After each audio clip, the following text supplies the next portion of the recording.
Hi dear student, पिछले video में हमने हमारा इम्पोर्टेंट ऐसा आर्टिकल कंसीडर किया था म्यूचुअल इंडक्टेंस का। ओके, और आज जो है हमने सेल्फ इंडक्टेंस भी कंसीडर किया है और म्यूचुअल इंडक्टेंस भी कंसीडर किया है। तो आज जो है हम वो म्यूचुअल इंडक्टेंस का और सेल्फ इंडक्टेंस का क्या रिलेशन है ये आज हम आपको समझाने वाले हैं, उसका इक्वेशन निकालने वाले हैं। ओके, तो आज जो हमारा जो आर्टिकल है वो है that is the relation between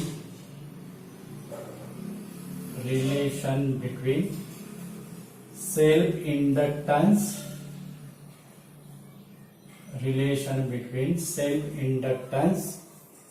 and mutual inductance.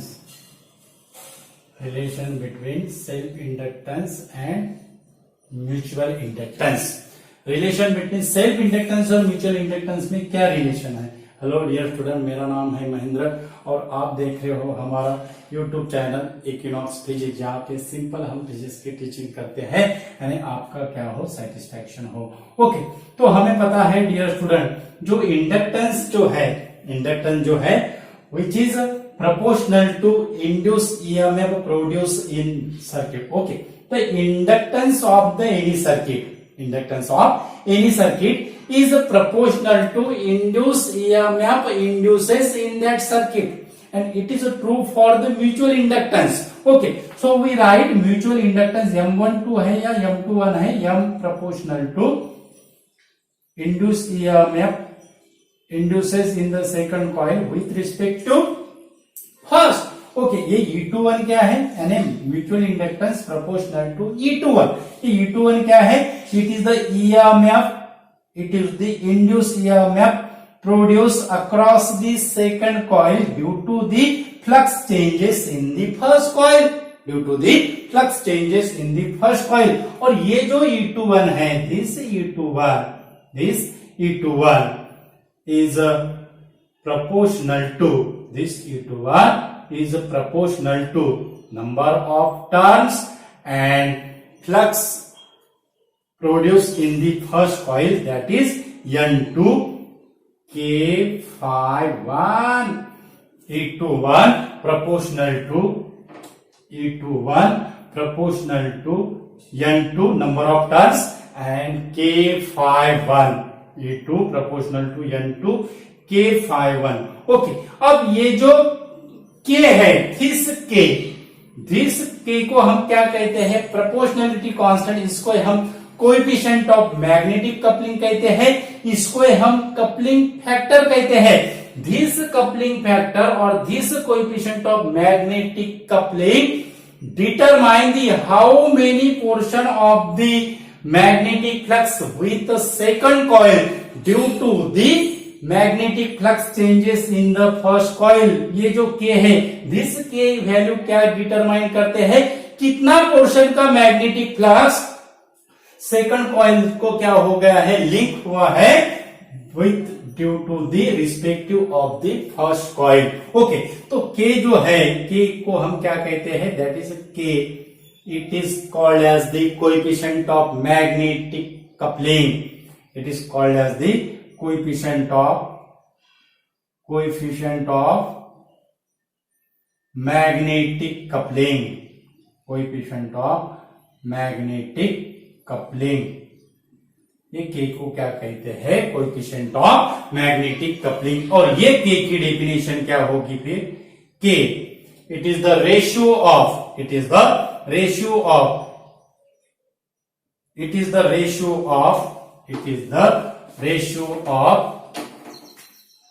change in magnetic flux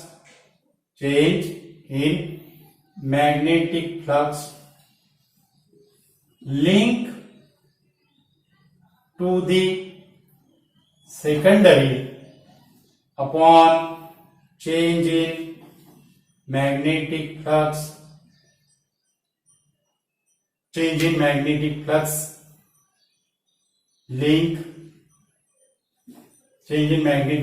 link in primary. Change in magnetic flux link in primary, change in magnetic flux link to secondary, secondary coil कहते हैं हम उसको। Okay, to the change in magnetic flux link in primary. Okay, और अब उसका जो relation जो है, ये रिलेशन क्या होगा, और हमें पता है ये जो φ1 है, this φ1 proportional to n1, this φ1 proportional to n1, और जो इंडक्टेंस जो होता है, inductance, self inductance, it is directly proportional to square of the number of turns. It is directly proportional to square of the number of turns. So n is proportional to under root L. n is proportional to under root L. Okay, अब ये हो गया हमारा first, और इसको हम कैसे लिख सकते हैं फिर n1 n2 के लिए, n1 n2 proportional to under root L1 L2, n1 n2 proportional to under root L1 L2। Okay,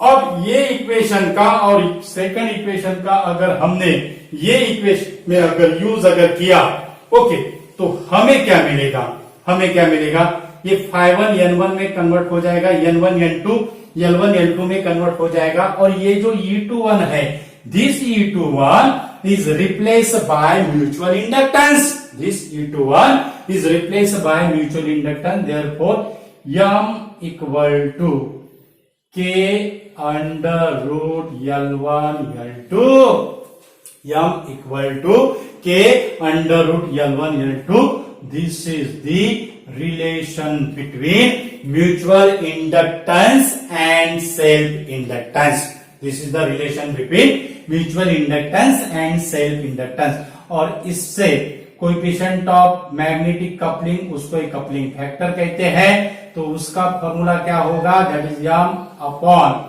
under root L1 L2, k equal to m upon under root L1 L2।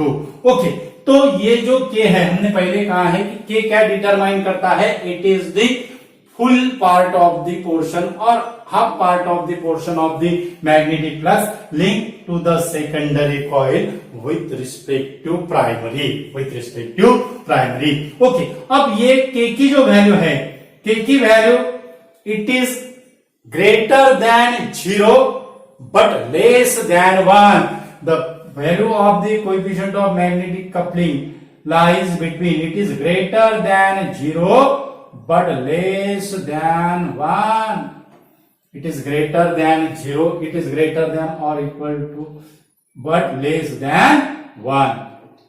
Okay, 0 k की जो value है वो क्या होगी, it is greater than 0 but less than 1, means usually the value of k is less than 1, value of k is less than 1। okay, अब k की value, if value of k is less than 0.5, अगर k की value अगर 0.5 अगर है, तो जो दो कॉइल का जो कपलिंग है, वो दो कॉइल का कपलिंग हम क्या कहेंगे, the coupling between two coil, coupling between two coils or two coils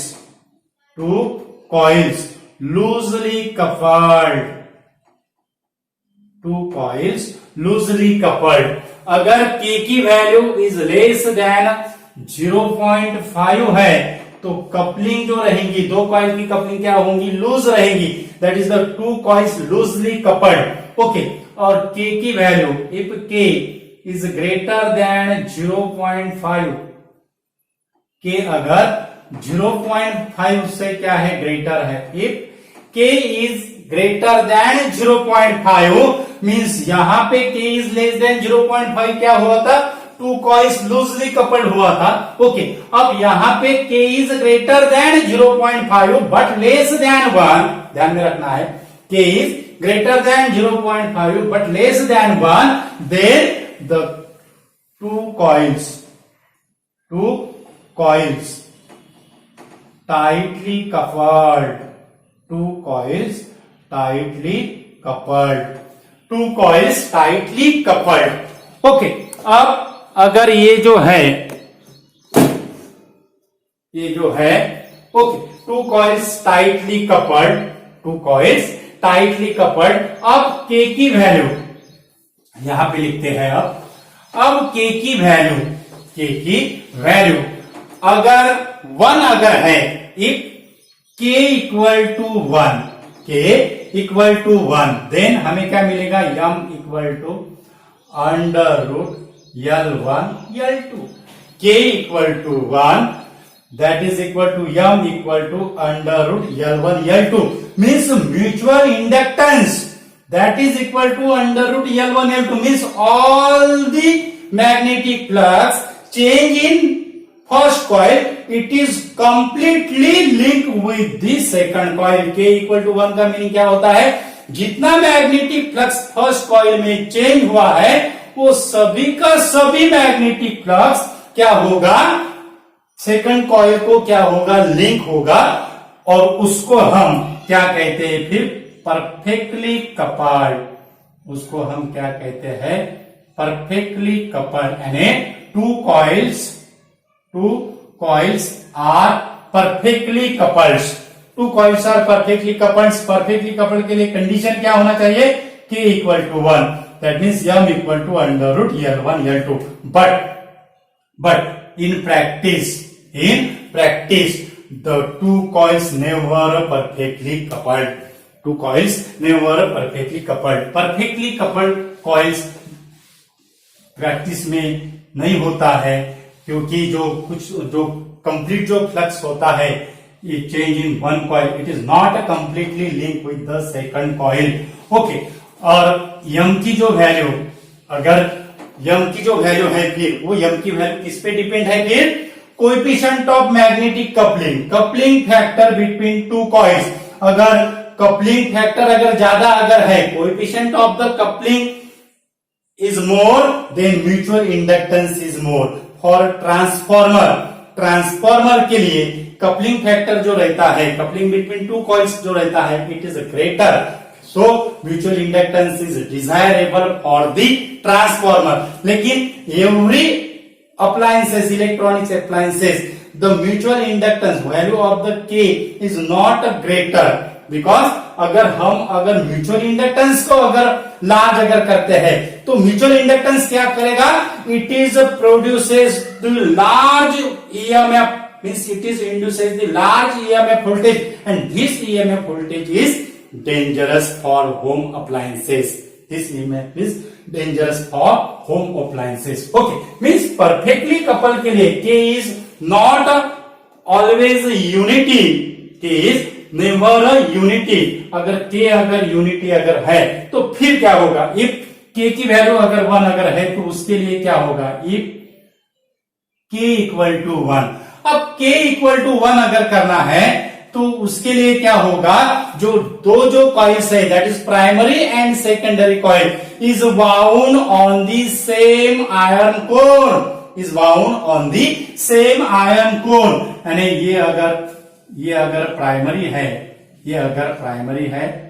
ये प्राइमरी है तो सेकेंडरी भी इसमें क्या होने को होना, बाउंड होने को होना, दैट इज ये होगा सेकेंडरी। मीन्स यहां पे क्या होगा, K equal to 1 means both the coils wound on the same iron core, both the coils wound on the same iron core। अगर हमें ये कंडीशन अगर फॉर्म करना है, that is K is greater than 0 but less than 1, then the two coils are wound on separate iron core। two coils wound on separate iron cores, two coils wound on separate iron cores, two coils wound on separate iron cores। Okay, यानी जो coil जो है it is separated wound on iron core, ये होगा primary, और उसके बाद ये जो है ये है सेकेंडरी। ये क्या है, सेकेंडरी। अब ये कौन सी कंडीशन फॉर्म करता है, that is 0 is K is greater than 0 but less than 1, K is greater than 0 but less than 1। हमने जब म्यूचुअल इंडक्टेंस का डिपेंडेंट फैक्टर और इंडिपेंडेंट फैक्टर आर्टिकल कंसीडर किया था, उसका भी हमने वीडियो बनाया है। तो उसमें हमने कहा था कि mutual inductance depends upon the distance between two coils and orientation of the coils, distance between two coils and orientation of the coils. Okay, means अगर दो कॉइल का डिस्टेंस अगर फार अगर है, when the two coils far apart each other, then coefficient of coupling is less. Coefficient of coupling is less. Value of the coefficient of coupling is smaller, and mutual inductance becomes the minimum. Mutual inductance becomes the minimum. उसका एक हो गया। उसके बाद अगर coil का orientation अगर हम राइट एंगल करते हैं तो कोएफिशिएंट ऑफ कपलिंग क्या होगा? मिनिमम होगा। कोएफिशिएंट ऑफ कपलिंग क्या होगा? मिनिमम होगा। कोएफिशिएंट ऑफ कपलिंग मिनिमम है तो म्यूचुअल इंडक्टेंस क्या होगा? मिनिमम रहेगा। अब मैक्सिमम के लिए क्या होने को होना? For maximum coefficient of coupling and maximum value of mutual inductance the two coils are near to each other and उसका जो कोएफिशिएंट ऑफ कपलिंग जो रहेगा, टू कॉइल्स आर डिस्टेंस जो रहेगा, दो कॉइल्स का जो डिस्टेंस रहेगा वो क्या होने को होना? कम रहने को होना। That is the two coils place near to each other, two coils place near to each other and axis of the coils, ध्यान रखना है, axis of the coils parallel to each other for maximum value of coefficient of coupling as well as mutual inductance। अगर coefficient of coupling maximum है तो mutual inductance क्या रहेगा? maximum रहेगा। Okay, अगर ये अगर ऐसा है, ओके, एक कॉइल ये है प्राइमरी, ये हो गया प्राइमरी कॉइल। ओके, अब राइट एंगल अगर सेकेंडरी अगर हम ऐसा अगर ये हो गया सेकेंडरी, यानी दोनों कॉइल का जो एक्सिस है, दोनों कॉइल की एक्सिस कौन सा एंगल मेक कर रहे हैं? That is the right 90 degree, right angle. दोनों क्या है? परपेंडिकुलर है, means it is a right angle to each other. Then यहां पे जो के की जो वैल्यू रहेगी दैट इज इक्वल टू 0, के की जो वैल्यू रहेगी that is equal to 0। Means यहां पे के की वैल्यू 0 है, means there is a no interaction between two coils. अगर कॉइल का अगर हमें इंटरेक्शन अगर नहीं करना है, कॉइल के बीच में अगर हमें इंटरेक्शन नहीं करना है तो हमें कॉइल की अरेंजमेंट कैसे करना पड़ेगा? It is axis of the coils normal to each other, means axis of the दो कॉइल की ओरिएंटेशन हमें कैसा करना पड़ेगा? That is two coils oriented right angle to each other और avoid the interaction of the coils, और avoid the interaction of the coils. और कुछ एप्लीकेशन में ये भी वाइंडिंग क्या करते हैं? यूज करते हैं। ओके, तो ये हो गया डियर स्टूडेंट हमारा कोएफिशिएंट ऑफ कपलिंग का। वो कोएफिशिएंट ऑफ कपलिंग की वैल्यू पे म्यूचुअल इंडक्टेंस की वैल्यू क्या है? डिपेंड्स है। के की वैल्यू अगर वेरीज अगर होती है तो म्यूचुअल इंडक्टेंस की वैल्यू क्या होती है? वेरीज होती है। वीडियो इंपॉर्टेंट ऐसा वीडियो है, ज्यादा से ज्यादा स्टूडेंट को शेयर कीजिए। ये जो वीडियो है एंट्रेंस एग्जाम के पॉइंट ऑफ व्यू से इंपॉर्टेंट है और बोर्ड एग्जाम के पॉइंट ऑफ व्यू से भी इंपॉर्टेंट है। अगर हमारे चैनल पे अगर नया अगर यूजर है तो हमारा चैनल ऐड से सब्सक्राइब कीजिएगा और आपके नीडी स्टूडेंट को भी शेयर कीजिएगा। यहाँ पे हम ऐसे ही सिंपल ऐसे कंसेप्ट आपको समझाते हैं, इजी ऐसे ट्रिक्स देते हैं। Thank you so much once again.